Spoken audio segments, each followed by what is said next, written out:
Pronti? 1, 2, 3. È buona la prima? Sembra di sì, con la velocità da parte di Helios Chuck SM che prende l'iniziativa, il suo esterno Claire Di Jesi ancora più a largo, è partito bene dalla seconda fila Ellington Numero 8 Treb. da Granite Dipa, Poi ancora squalificato. Earthquake che si trova in corda con accanto Barcellona Sun.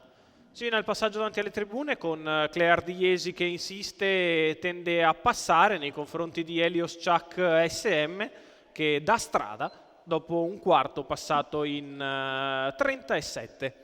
All'avanguardia Claire Di Jesi nella sua scia Helios Chuck SM, la terza posizione in corda per Ellington Treb che precede Barcellona Sun, quindi Earthquake, mentre muove all'esterno e risale con decisione sulla stoppata del leader Constantin Ferm, trascinandosi Duplo che ha avuto una breve incertezza al via. Sposta prontamente Ellington Treb dalla terza posizione in corda e va a rilevare al comando Claire Di Jesi. È stata una stoppata importante, 32,8 questi 400 metri di corsa, ed Ellington Treb si trova così al comando senza grossa spesa. La metà gara viene passata con un paletto in 15,8.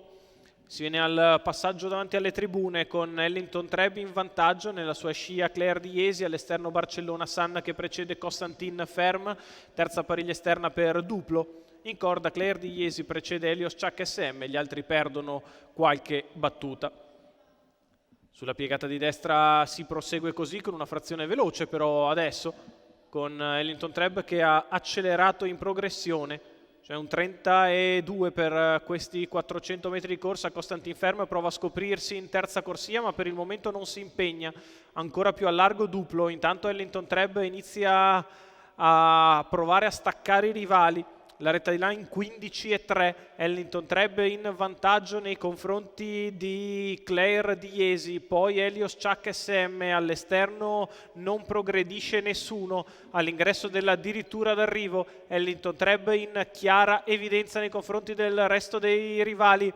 Claire Di Jesi che lo segue davanti ad Helios Chuck SM, poi Barcellona Sun nel finale. Ellington Treb vince da lontano nei confronti di Claire Di Jesi che è seconda, al terzo Helios Chuck SM. Ancora una volta tutti quelli allo steccato.